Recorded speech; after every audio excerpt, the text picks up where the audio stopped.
Well, hello, folks, and welcome to our penultimate video in this Gaming Through History series. And quite sadly, our penultimate video, because actually today we say goodbye to one of the franchises, because we've actually reached the end of the historical timeline for the Total War games.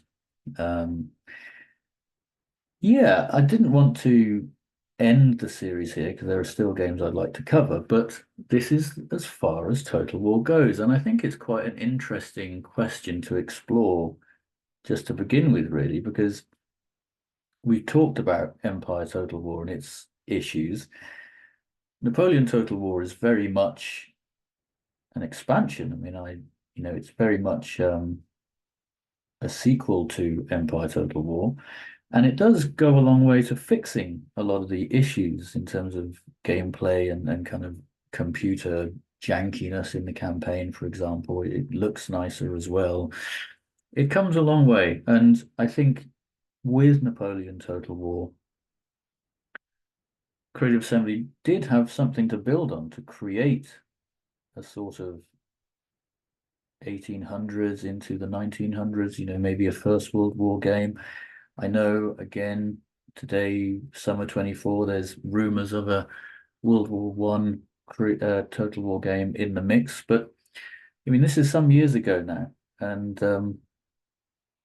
Total War instead took a different path, ventured far from the historical timeline, um, and instead defaulted to the ancient world we've already sort of looked at, and we've obviously more recent releases have been sort of Troy and Pharaoh.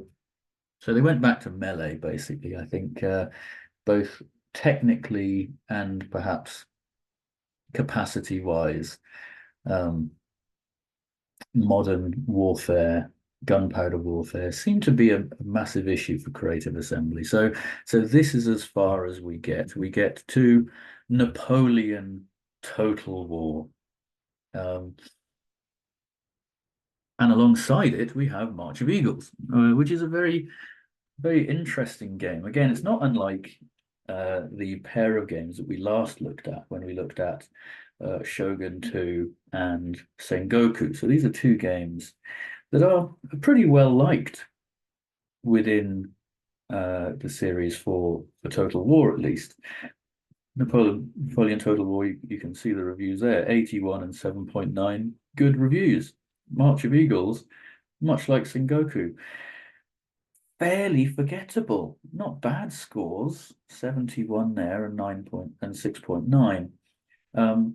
But again, for many fans of the Paradox historical series, March of Eagles isn't a game that's really going to, you know, stir much emotion, I don't think. Is not a game that gets much coverage, but it's a good game nonetheless. And again, two games, interestingly, from both developers that look to represent the same historical period, notably the rise of Napoleon Bonaparte, the various wars of the coalition against him and the French Republican regime.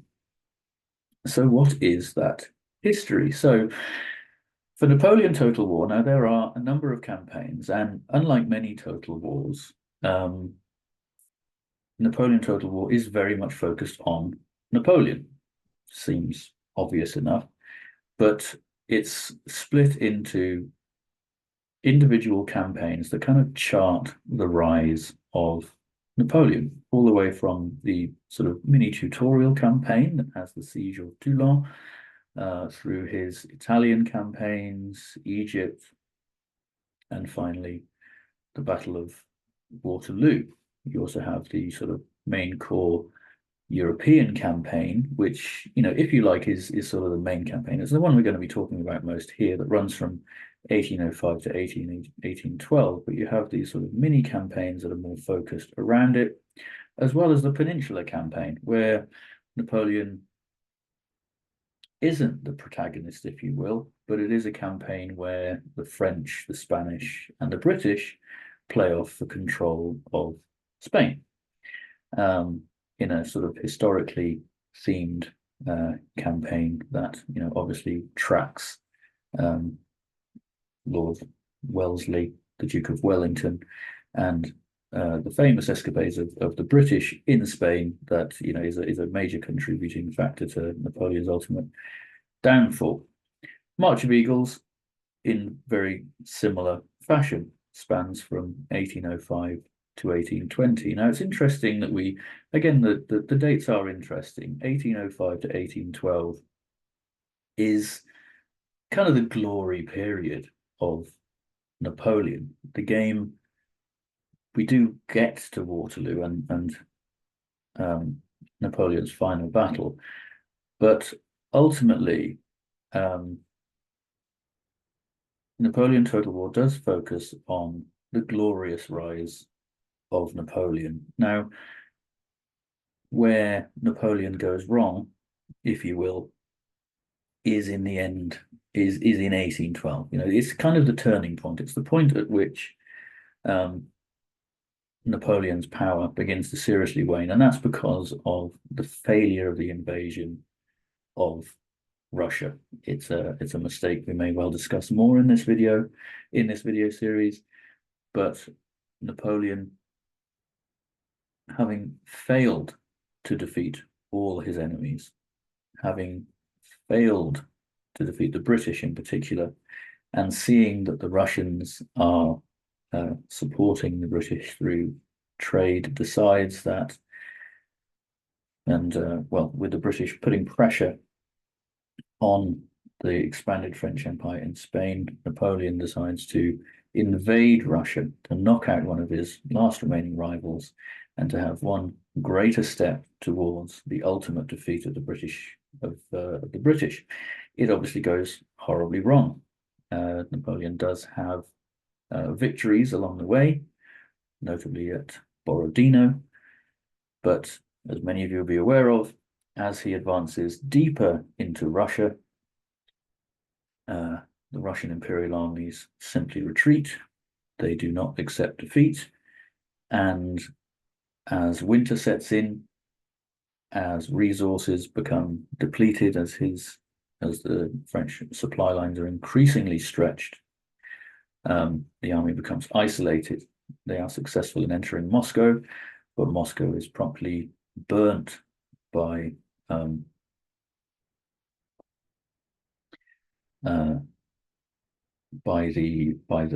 locals, by agents of the Russian Empire, and Napoleon's Grande Armée is left in an incredibly difficult position, starving deep in Russia.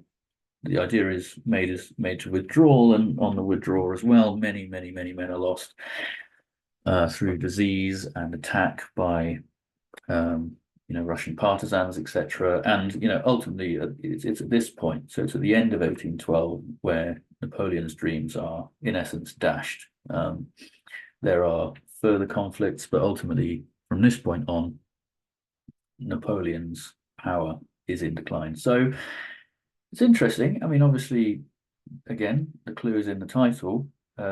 Creative Assembly have gone for a game very much about Napoleon, but it isn't about Napoleon's career. It's about Napoleon's rise, which is interesting. I think it would have been more interesting if there had been mechanics that allowed you to go beyond 1812 and perhaps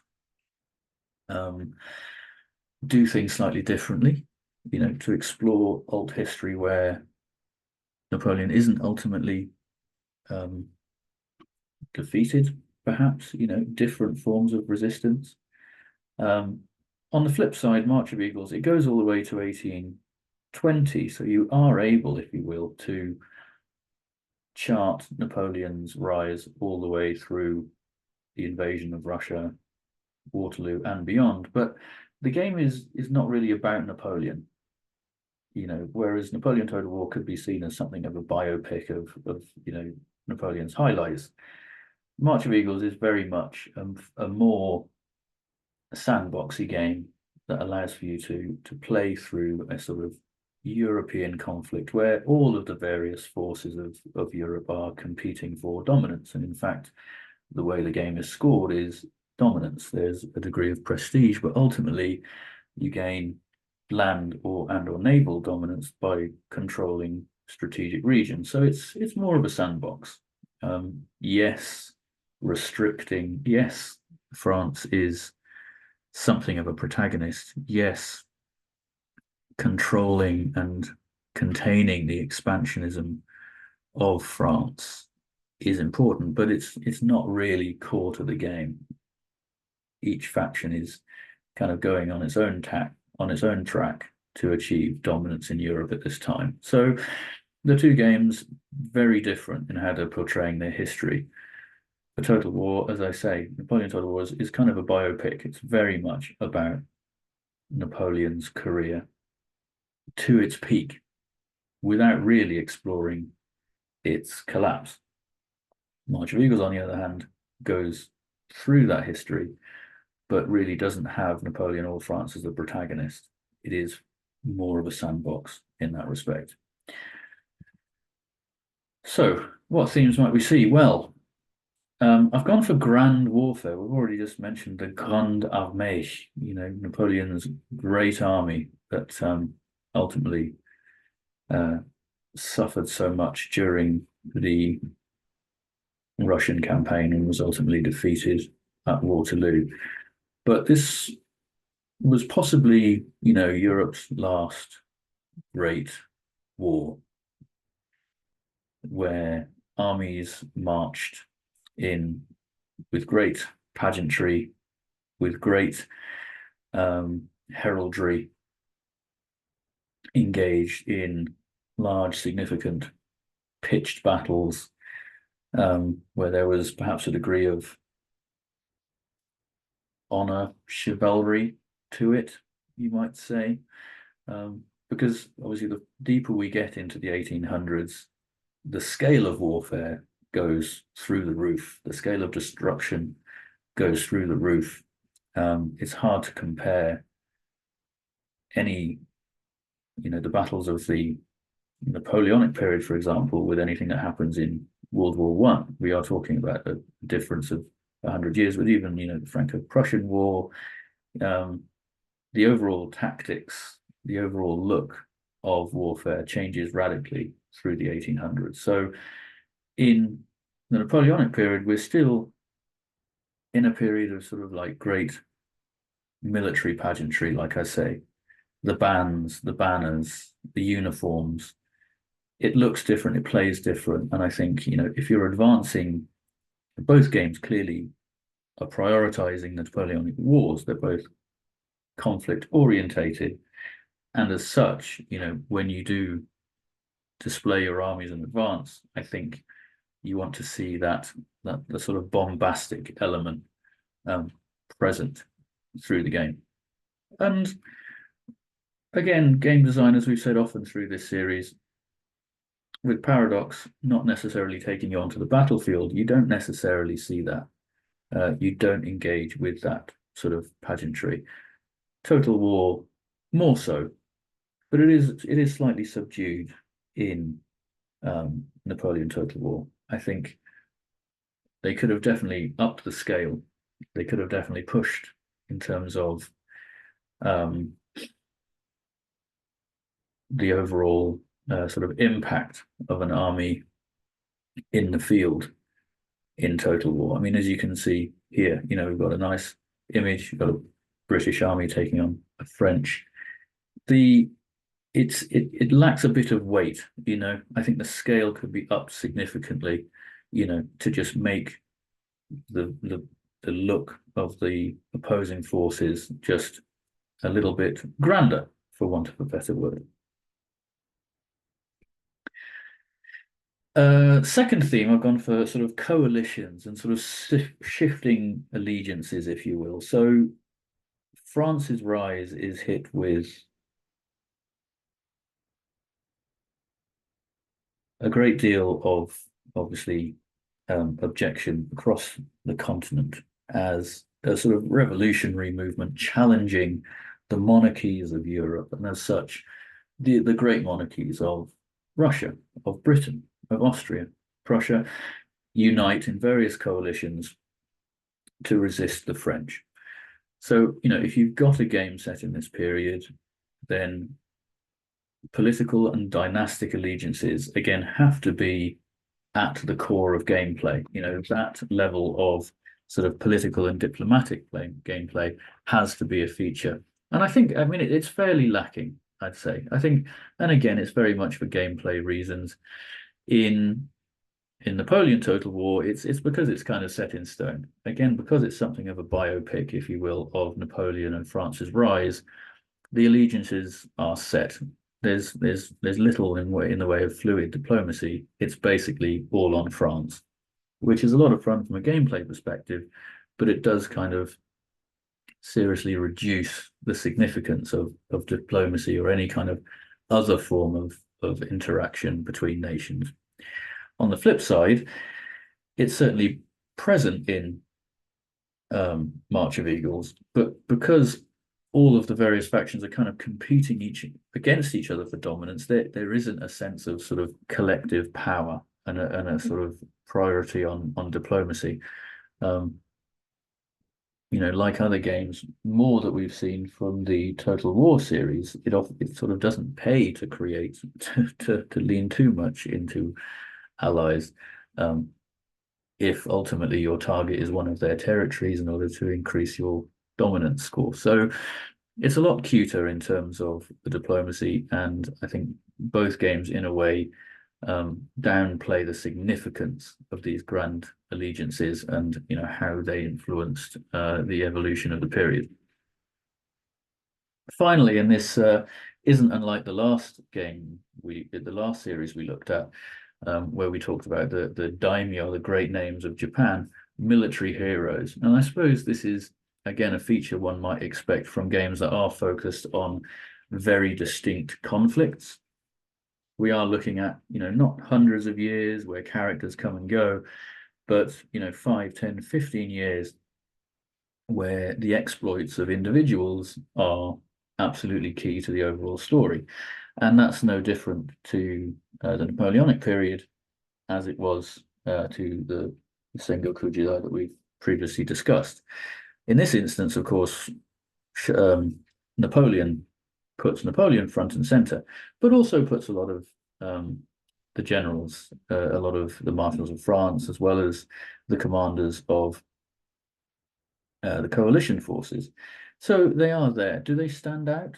Well, no. But were they superhuman in real life? No.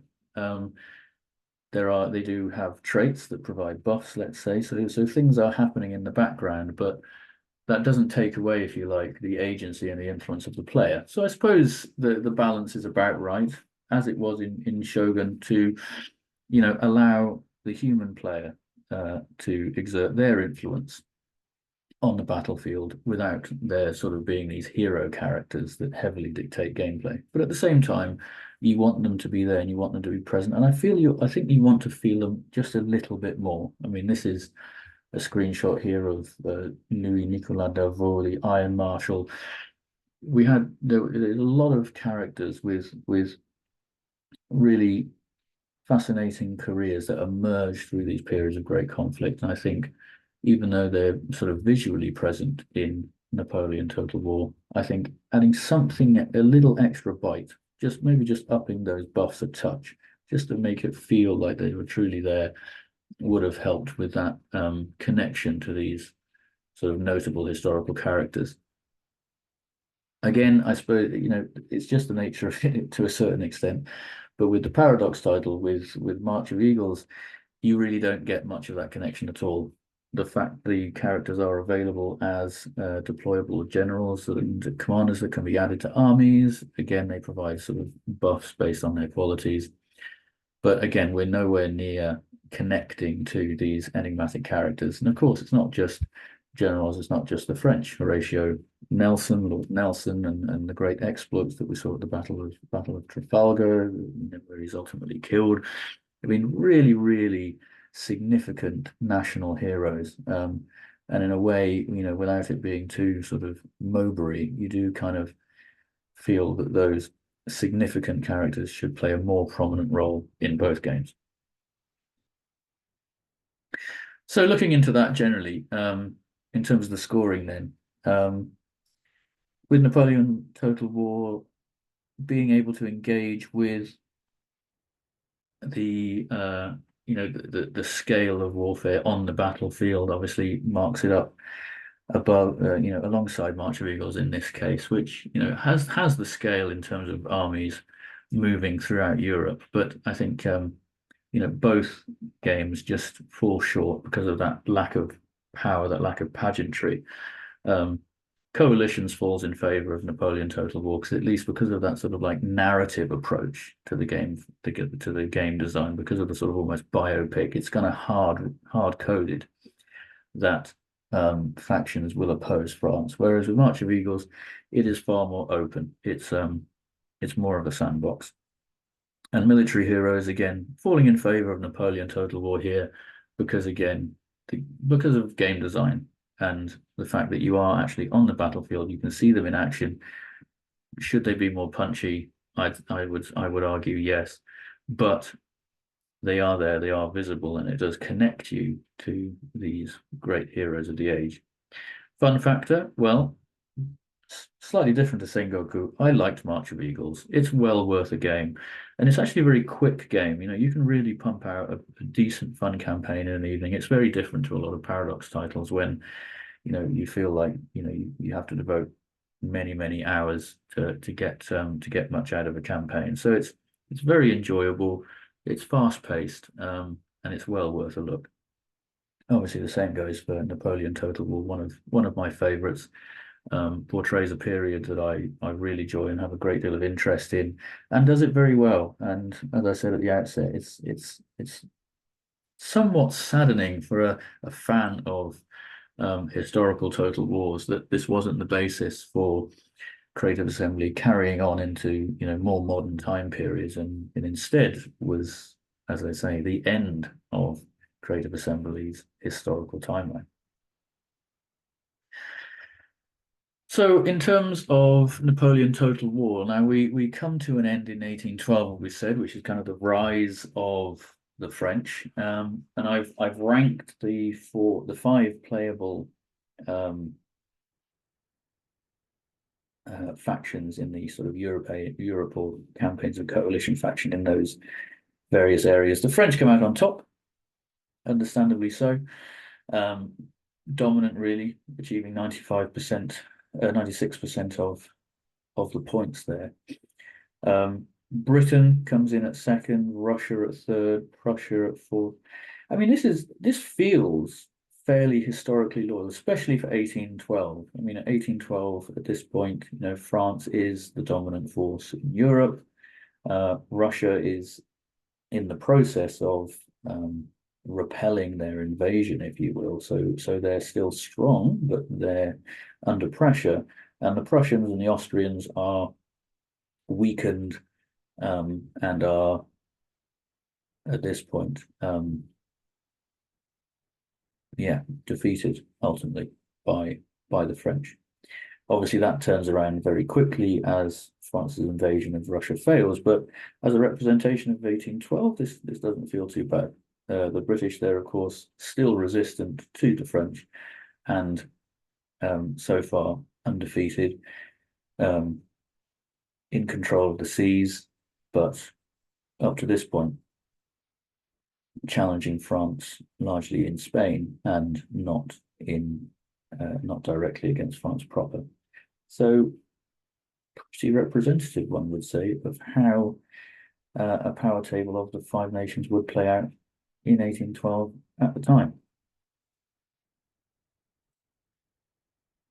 And so moving over to March of Eagles. So, as we said, this is far more open, far more sort of sandboxy, if you like.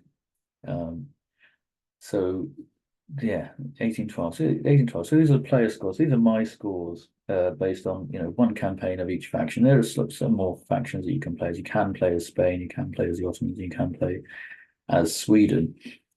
Sweden's a tricky campaign. You've got a lot of work to do to take the strategic reasons. You are kind of away in the north of the map, So I didn't have the best of campaigns there. I've listed this by prestige score, which is related to the dominance scores and other actions through the campaign, battles won, etc. And in this sense, a slight flip of what we saw with Napoleon Total War.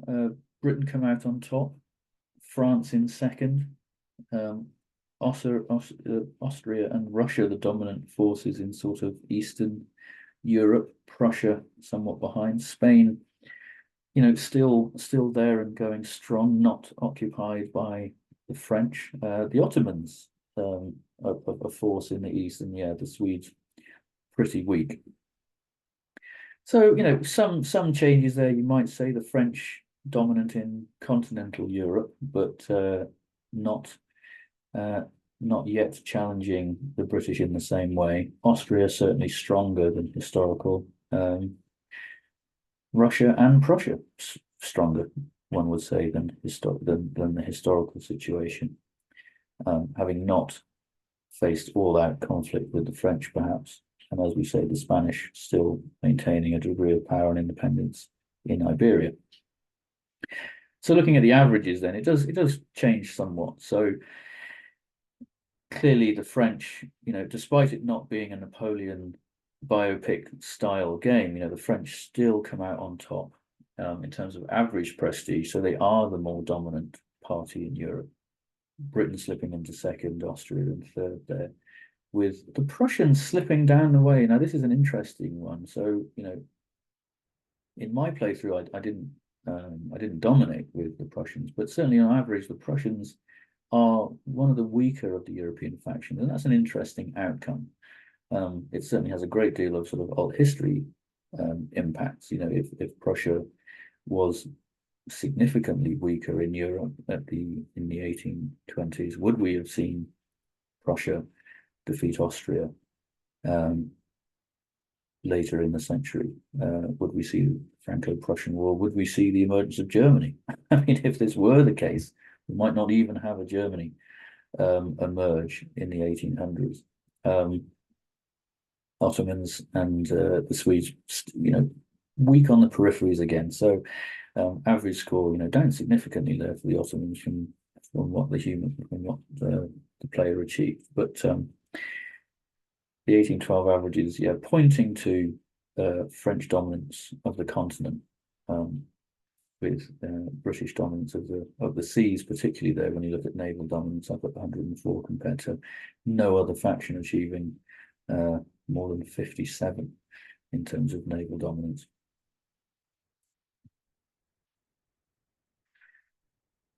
So, observations. Number one, neither game models the impact of the Russia campaign. Now, this is absolutely key, and it's kind of funny that Napoleon Total War didn't do more with the Russian campaign. When you're playing, it's quite easy ultimately to invade Russia. It's not as weighty as it should be, in terms of supply lines, in terms of the impact of skirmishing forces and partisans, of disease, etc. And obviously we have the 1812 cutoff. So Napoleon Total War quite deliberately gets to a point at which Napoleon is sort of reaching his greatest power just before he kind of hits the precipice and it all comes crashing down. So it's an interesting sort of choice there that they've basically covered Napoleon's highlights. And obviously the flip side of that for March of Eagles is with that sandbox, there kind of isn't a Russian campaign to speak of. So Napoleon and France's career heads in a very, let's say, alternate history timeline. It is about the Napoleonic Wars, but we don't necessarily have the Napoleonic Wars. And we certainly don't have Napoleon's invasion of Russia.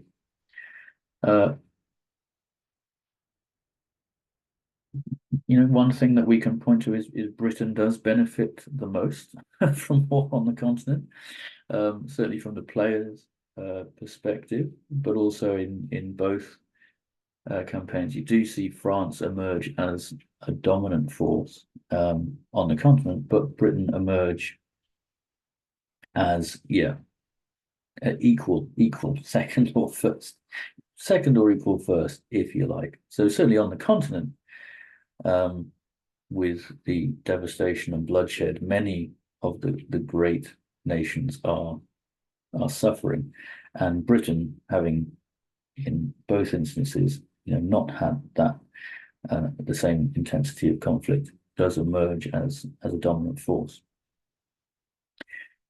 Now, I mean, this is something that kind of goes to, again, the game design, very much focused on the direct conflict again with the Total War game.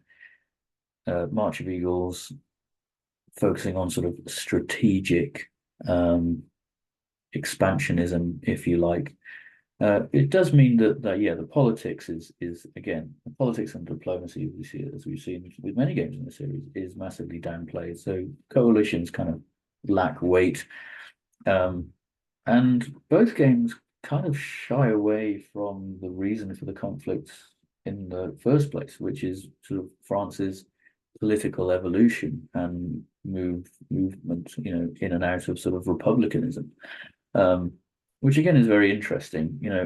Neither game is wishing to be a sort of history of politics treatise. I mean, both are fun games based in the Napoleonic period, but neither of them really put republicanism or the fates of the fate of monarchism within Europe at the heart of gameplay, which is disappointing because it is obviously a key theme that one might want to see in a game which is truly exploring the Napoleonic period.